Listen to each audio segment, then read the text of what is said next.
everyone, welcome you all. I hope you all are doing well. So let's begin with chapter number 10 of EVS, and the name of the chapter is The Heavenly Bodies. So what are these heavenly bodies? सबसे पहले यही जानते हैं. In this chapter, you'll explore the fascinating world of heavenly bodies, their movements and the wonders of space. कि कौन सी ऐसी heavenly bodies हैं, उनके वर्ल्ड में हम इस चैप्टर में जाएंगे, उनके मूवमेंट्स के बारे में पढ़ेंगे और स्पेस में जो अजूबे हैं, जो वंडर्स हैं, उनके बारे में हम लोग जानेंगे. The earth, the sun, the moon, the stars and other planets exist in the space. कि जितनी भी ये सब सन, मून, स्टार्स और दूसरे प्लैनेट्स हैं, ये सब स्पेस में एग्जिस्ट करते हैं. They are called heavenly bodies, और इसीलिए हम इनको हेवनली बॉडीज के नाम से जानते हैं. The earth is a planet, कि अर्थ जो है वो एक प्लैनेट है. It is a part of solar system which has 8 other planets. कि ये सोलर सिस्टम का ऐसा पार्ट है जिसमें और भी 8 प्लैनेट्स मौजूद हैं. They are Mercury, Venus, Mars, Jupiter, Saturn, Uranus and Neptune. इन सभी मरकरी, वीनस और ये सब हमें दूसरे प्लैनेट्स के नाम दिए हुए हैं. After that the planets revolve around the sun. कि ये जो सभी प्लैनेट हैं, ये सन के इर्द गिर्द घूमते हैं, रिवॉल्व करते हैं. All the planets move in a definite path called orbits. कि सभी प्लैनेट्स जो हैं वो एक डेफिनेट पाथ पर चलते हैं, जिन्हें हम ऑर्बिट्स के नाम से रिकॉग्नाइज करते हैं. The earth is the only planet that has life on it. कि अर्थ सिर्फ एक ऐसा ओनली प्लैनेट है जिस पर लाइफ जो है वो प्रेजेंट है. Scientists are doing research to find out about other planets which might have life. कि साइंटिस्ट जो है वो रिसर्च कर रहे हैं कि बाकी सारे प्लैनेट्स पर भी अर्थ की तरह लाइफ प्रेजेंट है या फिर नहीं है. So more than 2/3 of the earth is water and rest is land. कि हमें पता है कि अर्थ के 2/3 हिस्से पर वाटर है और बाकी सारे हिस्से पर लैंड है. It looks like a blue surface from the space. कि ये स्पेस से बिल्कुल ब्लू सरफेस के जैसा दिखाई देता है. So it is also called a blue planet, और इसीलिए हम इसे ब्लू प्लैनेट के नाम से भी जानते हैं.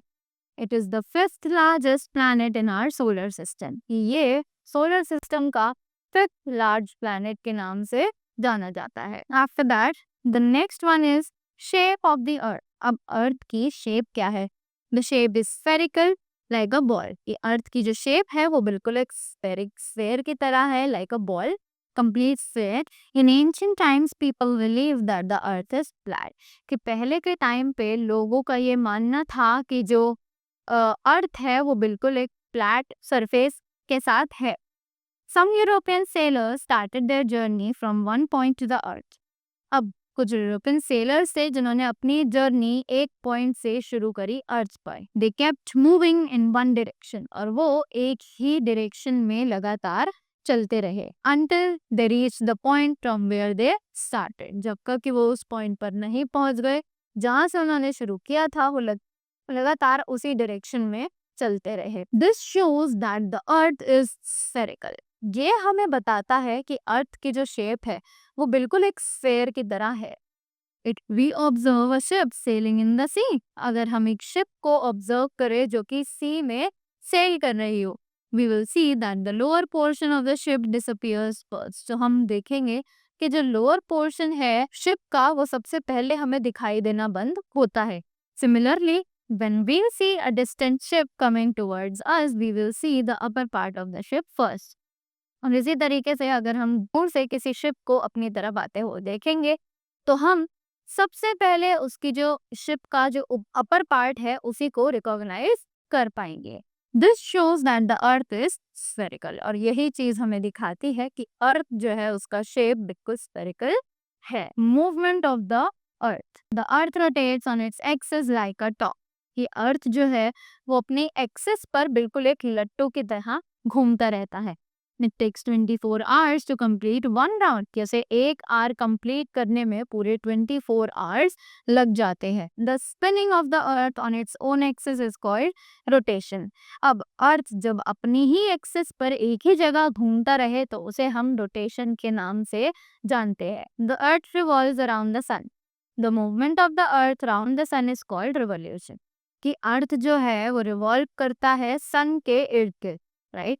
The movement of the earth round the sun is called revolution, कि अर्थ के गति से, जिस स्पीड से अर्थ जो है वो सूरज के चक्कर लगाता है, उसे हम रिवॉल्यूशन के नाम से जानते हैं। The earth takes 365 1/4 days to complete one revolution, कि अर्थ को टोटल 365 1/4 days लगते हैं ताकि वो एक रिवॉल्यूशन को कंप्लीट कर सके। The revolution of the earth brings different seasons to the earth, कि रिवॉल्यूशन जो है अर्थ का, वो ही अर्थ के लिए अलग अलग तरीके के मौसम को लेकर आता है। The portions facing the sun are hotter, कि जो भी पोर्शन सन की तरफ फेस करते हैं वो सभी बहुत ज्यादा गर्म होते हैं, while those portions who completely away from the sun are very cold, और वहीं जो पोर्शन सन से बहुत ज्यादा दूर है वो उतने ही ज्यादा कोल्ड, ठंडे माने जाते हैं। So the sun is the big star, कि एक सन जो है वो एक बहुत बड़ा स्टार है।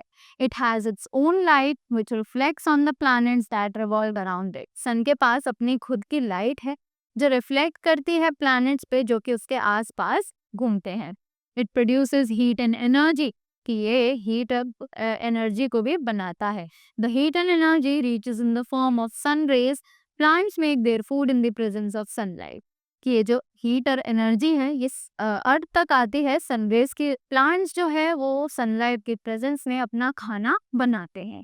This heat keeps the earth warm enough for the human beings to live and grow, और यही हीट जो है वो अर्थ को वार्म रखती है इनफ फॉर ह्यूमन बीइंग्स, ताकि वो जो ह्यूमन बीइंग्स हैं वो इस पर अच्छे से सरवाइव कर सके और ग्रो कर सके। The moon is the natural satellite of the अर्थ, की मून जो है उसको नेचुरल सैटेलाइट अर्थ का माना जाता है। It does not have it's own light, कि इसके पास अपनी खुद की लाइट नहीं होती है। The moon is much smaller than the earth, की मून जो है वो अर्थ से बहुत ही ज्यादा छोटा है। It takes about 28 days to complete one round of the earth, ये लगभग 28 days लेता है अर्थ को वन राउंड कंप्लीट करने में। From the earth we can see only those parts of the moon that we are facing the sun at that time, कि हम लोग सिर्फ उसी पार्ट को देख सकते हैं मून के जो कि उस टाइम अर्थ की तरफ फेस कर रहा था। Due to changes in the position of both the earth and the moon, we see different shapes of the moon every day, क्योंकि मून जो है वो भी, उसमें भी मूवमेंट्स होते हैं और अर्थ के भी मूवमेंट्स होते हैं, तो इसी वजह से हम रोज रोज मून को एक नई शेप में देखते हैं। The next is stars. So stars are the balls of hot burning gases, कि स्टार्स जो है वो हॉट बर्निंग गैसेस के बॉल्स हैं। They have light of their own, कि उनके पास खुद की लाइट होती है। We have stars twinkling, we see stars twinkling at night, कि हम स्टार्स को रात को देखते हैं जब वो चमकते हैं। They appear very small because they are far from the earth, वो हमें इतने छोटे इसलिए नजर आते हैं क्योंकि वो अर्थ से बहुत ही ज्यादा दूर होते हैं। So that was all about the chapter. I hope you all learn more about the heavenly bodies that are present in our space. So thank you so much and have a great day ahead.